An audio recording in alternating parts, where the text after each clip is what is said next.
예, 그럼 시작해 보겠습니다. 제가 오늘 발표할 내용은 그 퀀텀 알고리즘이라는 거의 막바지 챕터인데요. 마지막은 이제 9장은 거의 이제 결론 부분이라 그냥 총 정리를 하는 그냥 말로 하는 데 같고, 하이라이트 부분이라고 할 수 있는 퀀텀 알고리즘의 첫 번째 파트입니다. 퀀텀 알고리즘의 약간 고전 알고리즘과 다른 특별한 내용을 그냥 개괄적으로 설명을 하고, 여러 가지 세 가지 대표적인 알고리즘을 소개하는데, 제가 오늘 준비를 딱 그 퇴근한 다음에 딱 1시간 동안 하다 보니까 도이치 알고리즘까지밖에 못했는데요. 전체 내용 중에 한 절반 정도는 되는 것 같습니다. 분량상으로. 일단 시작해 보도록 하겠습니다. 예, 먼저 퀀텀 알고리즘에 대해서 개괄적으로 인트로덕션을 얘기하고 있습니다. 그 일단 양자 컴퓨팅, 퀀텀 컴퓨팅이란 게 뭐 고전 컴퓨팅보다 빠르다라는 거를 그냥 누구나 다 알고 있죠. 근데 그게 왜 빠르냐면 오로지 그 슈퍼포지션이라는 그 큐빗의 특성 때문에 기인한 거다라고 말을 하고 있습니다. 그 슈퍼포지션은 입력을 고전 컴퓨팅처럼 하나씩만 넣는 게 아니라 큐빗이 허용하는 대로 2큐빗 스테이트, 3큐빗 스테이트 이상의 큐빗이 허용되는 한 그 뭐 슈퍼포지션 해가지고 그 n 제곱 개만큼의 그 인풋을 넣을 수 있게 되는 거죠. 그렇게 해서 이제 동시에 하나의 인풋당 하나의 아웃풋이 나오는 상황이 아닌 상황을 만들어서 많이 빠르게 할 수 있다고 해요. 근데 단지 그것만이 전부가 아니라 특별한 그 퀀텀 컴퓨팅만의 퀀텀 알고리즘을 이용해야지만 빠른 상황을 만들어낼 수 있다는 것이 이번 챕터에서 설명하고 싶어 하는 부분인 것 같습니다. 그리고 또 하나의 용어를 소개하고 있는데 퀀텀 패러렐리즘이란 거는 방금 전에 제가 말로만 설명했던 그 인풋이 그 at the same time, 즉 동시에 여러 개가 한꺼번에 들어간다는 거죠. 고전 컴퓨팅과는 다르게.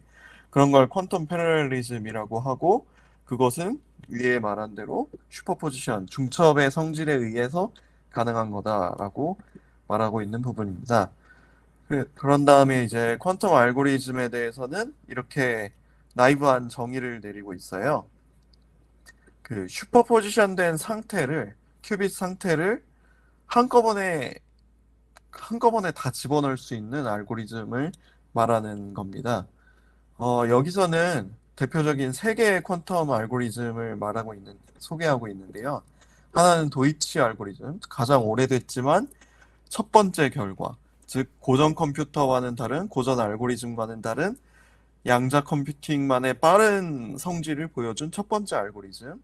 그리고 두 번째는 도이치 알고리즘과 뭐 이제 조금 더 업그레이드 시킨 도이치 조사 알고리즘, 그리고 시몬스 알고리즘이라고 하는데, 이 저자가 말하기로는 이 세 개가 아주 인지니어스 해가지고 고전 컴퓨팅과는 전혀 다른 성질을 보여주고, 또 뭐 레벨 오브 디피컬티라고 하는데, 뭐 여기서 말하는 거는 이제 도이치 알고리즘은 한 별을, 수학책이 이제 뭐 난이도를 별로 표현하는데, 난이도가 뭐 별 하나짜리라면, 도이치 조사가 난이도 하나짜리라면은 이 시몬스 알고리즘은 좀 어려워서 별 3개 정도 되는 걸 거다, 이렇게 먼저 경고를 해주고 있습니다. 자, 그러면은 이제 그 양자 컴퓨팅이 빠르게 해결할 수 있는 게 어떤 성질일 것인지를 뭐 이렇게 P와 NP 프로블럼이라는 거를 소개하면서 얘기를 해주고 있는데요. 그 클래스 P에 해당되는 문제들은 폴리노미얼 타임이 소요되는 문제라고 할 수 있습니다. 즉 다항식 단위에 그냥 여기 식이 나오죠. KNP n의 P제곱이라고 하는데, 이 P 부분이 그 n이란 거는 어떤 문제가 가지는 숫자의 단위를 말해요. 35라고 하면은 n이 2인 거고, 뭐 88,000 하면은 n이 5인 거죠. 그 n의 개수의 p가 뭐 비례 그 n의 오더 수의 뭐 제곱배가 되는 것이 이제 p가 결정된다는 건데, 그만큼의 시간이 걸리는 문제들을 말합니다. 즉 n이 지수가 아니라 뭐 여기 뭐 들어가게 되는 그런 시간이 소요되는 것이 P 프로블럼이라고 할 수 있는데 대표적으로 음, 잠시만요. 예, 제가 거꾸로 거꾸로 인용을 했는데 여기 뒷부분 앞부분 설명이 섞여 있어가지고 이런 게 P 프로블럼입니다. 7 곱하기 5는 뭐야? 라는 거. 7 곱하기 5는 35라는 걸 쉽게 계산할 수 있고, 그 337 곱하기 263이 뭐야? 라는 거는 조금은 위에 것보다는 좀 더 복잡하지만, 뭐, 암산으로도 할 수 있고, 아니면은 뭐 그냥 종이에 써가지고 쉽게 계산할 수 있죠. 시간은 7 곱하기 5에 비해서는 좀 오래 걸리겠지만, 뭐 적당히 그냥 어느 정도의 시간이 걸리면은 풀 수 있는 것이 바로 이 P 프로블럼 TN이라고 하는 P의 P승에 비례하는 그런 프로블럼 문제라고 할 수 있습니다. 반대로 NP 프로블럼이라는 것이 있는데 클래스 NP에 해당되는 게 있는데 얘는 풀이 시간이 exponential time에 비례한다고 할 수 있습니다. NP는 유래한 것이 non-deterministic polynomial이라 그래가지고 앞부분에 이제 이런 문제죠. 35를 프라임 넘버 두 개로 쪼개서 표현할 수 있는데 그 프라임 넘버 두 개를 찾아봐라 라고 하는 거예요. 이 정도는 그냥 뭐 구구단만 아는 사람이면은 다 알 수 있죠. 7 곱하기 5라는 거를. 근데 8만 8천만 되면은 이제 소인수 분해 같은 게 뭐 암산으로도 어렵고 그냥 주먹 그 종이에 쓰더라도 좀 많이 복잡한 상황이 되죠. 시간이 훨씬 더 많이 걸리게 될 것입니다. 이 뒷장에서 P 프로블럼에 대해서 이게 P예요. 다시 한번 말씀드리지만 P 프로블럼에서 소개가 됐던 것처럼 조금 더 시간은 오래 걸리지만 이 정도 시간이 더 오래 걸리는 수준이 아니라 여기서 여기 가는 거는 뭐 익스포넨셜한 타임이 더 걸리게 되는 그런 종류의 것들이라고 할 수 있어요. MP 프로블럼이라고 하면은 거의 뭐 이제 풀기가 컴퓨터를 이용해서 풀기도 점점 어려워질 거다라고 볼 수 있습니다. 그런 문제를 이제 뭐 RSA 연구소라는 데에서 이 뭐 챌린징한 프로블럼 수학 문제를 내 가지고 이런 걸 얼마나 풀 수 있는지 상급을 걸었다고 합니다. 지금 방금 소인수분해하는 그런 문제들을 그 상금을 걸었는데요. 600개 숫자로 이루어진 숫자를 소인수분해하는 그런 문제인 거죠. 근데 이게 컴퓨터를 사용한다고 허락을 했는데도 허용을 했는데도 그런 게 시간이 그렇게 뭐 짧게 걸리지 않아 가지고 뭐 몇백 개 이상만 되면은 컴퓨터로도 풀 수 없는 문제라는 것이 알려져 있고 이 RSA라는 거는 참고로 그 RSA 인크립션이라고 가장 많이 쓰는 그런 암호화 알고리즘을 말하죠. 그런 게 바로 뭐 NP 프로블럼이냐 P 프로블럼이냐 이런 차이를 보여주는 대표적인 예시인데요. 이 NP와 P를 이 저자가 굳이 소개한 이유는 쇼어 알고리즘이라는 굉장히 유명한 퀀텀 알고리즘이 있어요. 근데 그 쇼어 알고리즘을 이용하면은 이 프라임 넘버로 그러니까 소인수분해하는 문제, 소인수분해로 팩터링 하는 그런 문제를 클래스 P로 풀어낼 수가 있다고 합니다. 이건 뭐 증명은 된 바는 없지만 고전적인 컴퓨터로는 시간이 굉장히 오래 걸리기 때문에 아마 소인수분해 문제는 P, P에 해당되는 클래스 P에 해당되는 문제는 아닐 것 같다라고 사람들이 컨젝처를 하고 있는데 근데 쇼어 알고리즘을 이용하면 퀀텀 알고리즘을 이용하면 이 팩토링 프로블럼이 클래스 P의 문제로 바뀌게 된다라고 말을 하고 있습니다. 그래서 즉 지금 이렇게 챕터 제목을 제가 그 위에 적어놨는데 퀀텀 알고리즘이 클래시컬보다 빠르냐라는 거를 명백하게 보여줄 수 있는 그런 단적인 사실이라고 할 수 있겠습니다. 그 다음은 이제 어떤 하나의 그 기술적인 개념을 말하고 있는데 쿼리 컴플렉서티라는 개념을 말하고 있습니다. 이 쿼리 컴플렉서티는 어떤 문제에 대한 답을 내기 위한 그 쿼리하는 개수예요. 그러니까 어 여기서는 함수를 평가하는 데에 어떤 뭐 이 함수에 들어간 값이 몇이냐 아니면은 이 함수의 클래스가 뭐냐라고 물음을 했을 때 그에 대한 답변을 하기 위해서 걸리는 그 절차의 개수라고 할 수 있어요. 그걸 쿼리 컴플렉시티라고 하는데 어떤 문제는 쿼리 컴플렉시티가 1일 수도 있고 2일 수도 있고 뭐 3일 수도 있고 앞부분에 있는 그런 소인수분해 문제를 그냥 알고리즘화하면 그 알고리즘의 절차의 개수라고 할 수 있는 거죠. 근데 그 쿼리 컴플렉서티가 도이치 알고리즘에 의해서 고전 컴퓨팅의 경우는 몇인데 그 클래스 그 퀀텀 컴퓨팅에 대해서는 클래스가 그 쿼리의 개수가 낮아지는 상황을 하나 확인할 수 있습니다. 지금 이제 도이치 알고리즘은 어 이런 논문에 나와 있어요. 퀀텀 티어리, 더 철치 튜링 프린시플 뭐 해가지고 이 1800년대 논문이라고 나와 있는데 1800년대 논문은 되게 오래된 거네요. 예, 일단 여기서 1985년에 뭐 이제 도이치의 논문이 나왔는데 이거는 책에서 제가 복부터 해가지고 이렇게 나와 있는데 잘 확인이 안 되네요. 예, 1800년도는 아닌 것 같고 1985년인 것 같은데 1985년에 이 도이치 알고리즘의 최초 논문이 나왔다고 합니다. 근데 이거는 랜드마크인 이유가 이런 말을 해요. 그 퀀텀 알고리즘이 클래시컬 알고리즘보다 빠른 것을 보여준 첫 번째 첫 번째 논문 연구 결과라고 합니다. 이 논문에 어떤 내용이 담겨 있는지를 이제부터 소개하려고 합니다. 도이치 알고리즘에 대해서 한마디로 소개를 하고 있는데 주어진 펑션 fi가 있어요. i는 0, 1, 2, 3의 인덱스를 가지고 있는데 이, 이 함수는 0과 1을 인풋으로 넣었을 때 0과 1이 아웃풋이 나와요. 근데 각각 0과 1과 2와 3에 대해서 서로 다른 인풋 아웃풋 릴레이션을 갖고 있는데 F0에다가 0을 넣으면 0이 나오게 되고 1을 넣으면 0이 나와요. 즉 F0은 둘 다 인풋이 뭐이건 말건 아웃풋은 0이 나오는 상황이에요. 그리고 F3이라는 거는 0을 넣건 1을 넣건 언제나 아웃풋이 1이 나와요.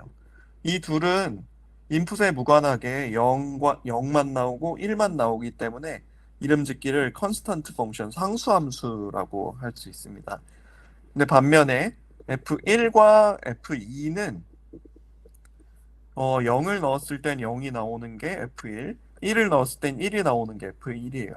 즉 0을 넣 아웃풋이 앞과는 다르게 0과 1이 서로 교차돼서 나오죠. 그리고 F2는 반대로 0을 넣었을 때 1이 나오고 1을 넣었을 때 0이 나오기 때문에 이거는 1, 0이라는 아웃풋이 서로 다르게 나오니까 이거를 이제 컨스탄트 펑션과는 반대로 밸런스드 펑션이라고 말을 해요. 이 두 개의 클래스에 대해서 판별을 하는 것이 지금 도이치 알고리즘이라고 할 수 있습니다.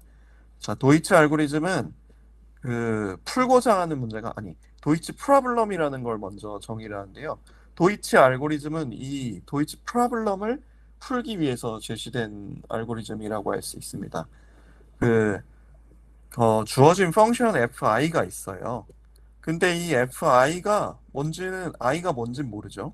i가 뭔진 모르는데 이 i가 실제로 뭐인지를 판별하는 것이 아니라 즉 아랫줄에 써 있는 대로 이 네 개의 펑션 f0부터 f3까지 있는데 그게 무엇인지 판별하는 것이 아니라 이 도이치 프로블럼은 이 fi라는 함수가 컨스탄트 펑션이었는지 밸런스드 펑션이었는지 클래스만 구분하는 거예요.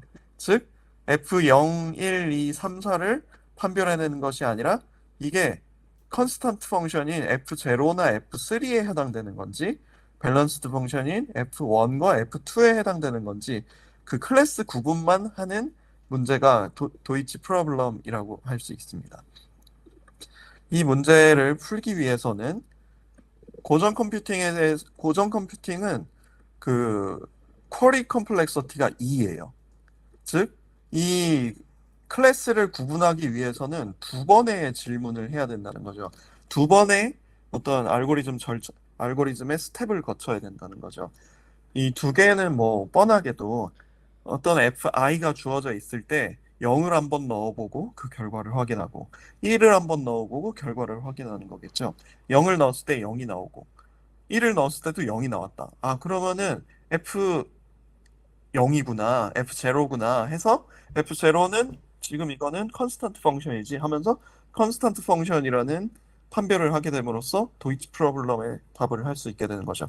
반대의 경우 뭐 f1, f2, f3, f 뭐 등에 대해서도 마찬가지로 최소한 두 번의 쿼리만 있으면은 그것들을 확실한 어떤 함수인지 말할 수도 있고 클래스도 분명히 확정 지을 수 있습니다. 근데 퀀텀 컴퓨테이션의 경우에는 이 도이치 알고리즘을 사용할 경우에는 단 한 번의 쿼리로 이 도이치 프로블럼에 대해서 답을 확실하게 해낼 수 있다는 거예요. 한 번의 조작으로 이 펑션이 뭐인지는 모르겠으나 컨스턴트 펑션인지 밸런스드 펑션인지 판별을 해낼 수 있다는 거죠. 지금 그 구체적인 스텝을 한번 책에 나온 대로 따라가 보도록 하겠습니다. 어, 먼저 처음 이 FI라는 게이트를 먼저 제시를 해요. 라지 FI는 스몰 FI가 여기 들어가 있는데 이 FI를 따라 가지고 가는 건데 2큐빗을 넣는 그런 게이트입니다. FI 게이트는 지금 X가 X로 그냥 나오고 Y는 FI가 붙어가지고 나오는 이진합으로 그 스테이트가 표현이 돼요. 예, 복잡하게 뭐 표현을 했지만 구체적으로 우리는 0과 1을 넣는 그런 케이스들만 있으니까 00을 넣었을 때 위에는 0이 그대로 나오고 아래에는 여기는 0, 여기는 FI 0이니까 그거 뭐 더했을 때 아무것도 변하는 게 없으니까 FI 제로라고 할 수 있겠죠. 0, 1을 넣었을 때도 마찬가지고 0을 넣었을 때도 마찬가지고 마지막으로 1, 2를 넣었을 때만 확인해 보면 위는 그냥 x가 x로 나오는 거니까 그냥 1이 써지고 탑 큐빗은 1이 그냥 써지고 뭐 바텀 큐빗은 1을 넣었을 때 1, 이진 덧셈으로 fi 1이 되는 거죠. 이렇게 써지게 됩니다. 근데 지금 fi라는 거는 어 언제나 1 또는 0이 나오게 되죠. 그러니까 얘가 0 아니면 1이 될 테고 얘는 반대로 위가 1이었으면 0이 나오고 0이었으면 1이 나오게 되고 여기는 1이 반대로 또 나오게 될 테고 뭐 해가지고 이 네 개는 사실 어느 의 경우든 FI가 어떤 경우든 00, 01, 10, 11이라는 2큐빗 베이시스를 이루게 됩니다. 즉 인풋에 대해서도 2큐빗 베이시스가 있었는데 아웃풋에 대해서도 뻔하게 2큐빗 베이시스를 그대로 이루게 된다는 거죠. 즉 이 FI 게이트는 방금과 같은 그 베이시스를 이루기 때문에 오소고날한 그런 매트릭스로 레프레젠테이션이 될 테고 그러기 때문에 그 퀀텀 게이트 또는 퀀텀 서킷으로 사용하기에 무리가 없다라는 얘기를 하고 있습니다. 그 다음은 지금 FI 게이트를 소개했으니까 이 도이치 알고리즘을 구현하는 서킷에 대해서 그 구체적으로 이제 확장시켜서 표현을 해보고 있습니다. FI 게이트를 이렇게 놓고 아다마르 게이트를 탑 큐빗과 버텀 큐빗에 대해서 한 번씩 가하는 거를 먼저 앞부분에 설치를 하고 그 다음 탑 큐빗에 대해서만 아다마르 게이트를 한 번 더 거쳐요. 그 다음에 얘는 이제 뭐 다들 잘 아시겠지만 처음 보는 분도 계실 테니까 여기 지금 이런 그 서킷이 아닌 마크가 나오는데 얘는 이제 퀴즈킷 공부할 때도 많이 보이니까 한번 봐주시면 좋겠습니다. 얘는 측정을 한다는 거예요. 즉 여기까지는 그냥 결과만 그냥 슈퍼포지션 된 상태로 인탱글드 스테이트로 있을 텐데 요런 게이트를 이런 프로세스를 거치게 되면은 측정을 하게 돼서 최종적으로 탑 큐빗에 대해서만 측정된 어떤 결과를 우리가 이 부분에 대해서 알게 되는 거죠. 탑 큐빗에 대해서만 측정을 하더라도 괜찮다는 것이 지금 도이치 알고리즘의 특징이라고 할 수 있겠습니다. 한 번의 측정만 거치면은 우리는 도이치 프로블럼의 정답을 알 수 있게 되는 거죠. 자, 그리고 딱 여기 인풋이 하나로 정해져 있는데요. 0과 1을 넣습니다. 00, 01, 뭐 10, 11 이렇게 넣는 게 아니라 지금 이 도이치 프로블럼을 풀기 위해서는 0과 1 각각을 그냥 하나씩 나눠서 넣기만 하면 된다는 건데요. 01을 넣어서 아다마르 게이트를 거치고 FI 게이트를 거치고 그 다음 탑 큐빗에 대해서만 아다마르 게이트를 거치고 측정을 하게 되면은 정답을 얻을 수 있다라고 말하고 있는 겁니다. 자, 이거를 그냥 스텝 바이 스텝으로 따라갈 수 있는데요. 먼저 음, 이 0이 아다마르 게이트를 거치게 되면은 이런 중첩 상태로 바뀌게 되고 1이 아다마르 게이트를 거치면은 0 빼기 1이라는 스테이트로 바뀌게 되죠. 이렇게 하나하나 그냥 스텝 바이 스텝 거쳐 나가게 되는데 뭐 티디어스하게 그냥 뭐 스텝 바이 스텝 거쳐 나가게 되면은 근데 이 부분은 조금 그 노테이션상 알아놓을 필요가 있어서 잠깐만 소개드리겠습니다. 이걸 거치게 되면은 이 뒷부분에 FI가 들어간 큐빅 스테이트가 나오게 되는데 이 FI는 결국 0 또는 1이 나오게 되는데 이 앞부분에 부호가 뭐 마이너스인 경우가 있고 플러스 1인 경우가 있고 뭐 한데 얘를 그냥 이렇게 FI라는 거를 지수로 올려가지고 표현을 할 수, 동등하게, 이퀴벌런트하게 표현을 할 수 있다는 거를 말을 해주고 있습니다. 즉, FI에 제로가 들어갔을 때는 여기 이제, 그 FI 제로가 승수로 올라간 형태로 표현이 되고, 여기 FI에 1이 들어갔을 때는 FI에 1이 승수로 들어간 표현으로 표현을 할 수 있다는 거죠. 이렇게 표현을 하게 되면은 뒷부분에 더 뭐 간략화된 표현이 가능해지는데 이게 정리하고 하다 보면 지금은 한 이쯤까지 이제 FI 게이트를 거쳐가지고 이 부분의 상태를 명시적으로 표현을 한 건데요. 이렇게 표현이 되게 됩니다. 그리고 최종적으로 얘네들을 다 표현을 모으게 되면은 탑 큐빅과 바텀 큐빗이 서로 분리된 상태로, 즉 not entangled state로 표현이 되게 돼요. 윗부분의 탑 큐빗에 대한 상태는 이 앞부분에 있는 텐서 프로덕트의 앞부분에 있는 애로 딱 떨어지게 되고 바텀 큐빗에 있는 애는 뻔하게 그냥 그 벨 스테이트 중에 하나로 이렇게 표현이 되게 돼요. 즉 처음에는 인탱글드 스테이트로 막 지나갔는데 도이치 서킷을 딱 지나가고 나니까 not entangled가 됐어요. not entangled가 됐다는 말은 여기에서 왜 하나만 측정하는지를 벌써부터 단서로 알려주고 있는 거죠.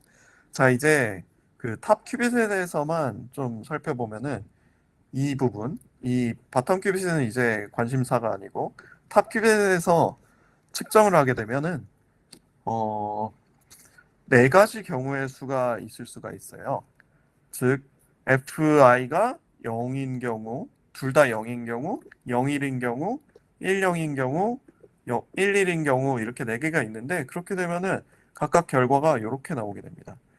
그냥 여기에 00과 01 또는 10을 각각 넣은 경우가 이렇게 네 가지 경우의 수가 나오게 된다는 거죠. 이 네 가지 경우에 대해서 이뭐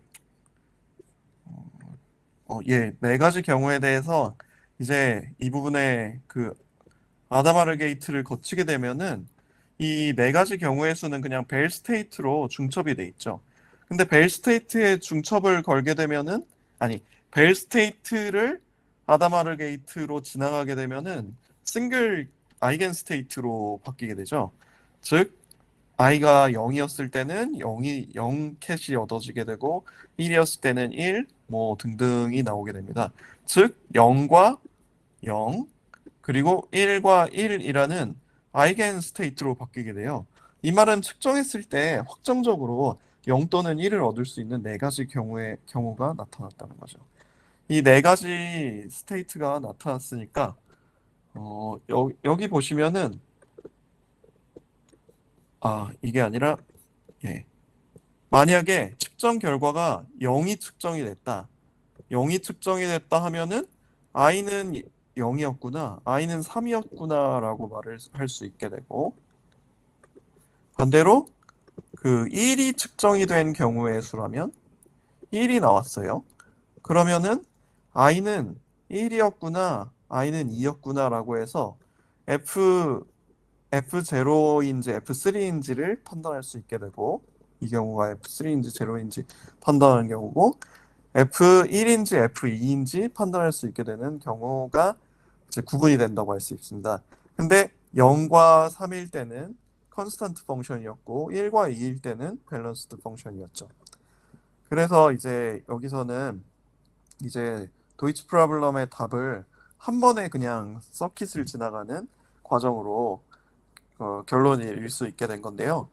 0과 3일 경우에는 컨스턴트 펑션인 거를 알게 되고, 즉 0을 얻었을 때는, 그리고 1과 2를 얻었을 때는, 아니 1과 2인 경우엔 밸런스드인데 그거는 1을 얻었을 때의 경우다라고 해서 최종적으로 제가 첫 부분에 썼던 그 결론, 퀀텀 컴퓨테이션, 즉 도이치 알고리즘이라는 퀀텀 알고리즘으로 뭐 큐빗을 이렇게 보내게 되면은 한 번의 쿼리로 도이치 프로블럼을 풀 수 있게 된다. 고전 컴퓨팅은 쿼리가 두 번이었는데 퀀텀 컴퓨팅은 쿼리 한 번으로 도이치 프로블럼을 풀 수 있다라고 결론을 내리면서 이 섹션을 마무리하고 있습니다. 그래서 저는 여기까지 이제 도이치 알고리즘을 소개를 했는데, 그 뒷부분에서는 이제 제가 다음 시간에는 이것을 좀 더 발전시킨 도이치 조사 알고리즘과 그리고 조금 더 어려운 시몬 알고리즘을 소개하도록 하겠습니다. 자, 여기까지 발표하도록 하겠습니다. 감사합니다.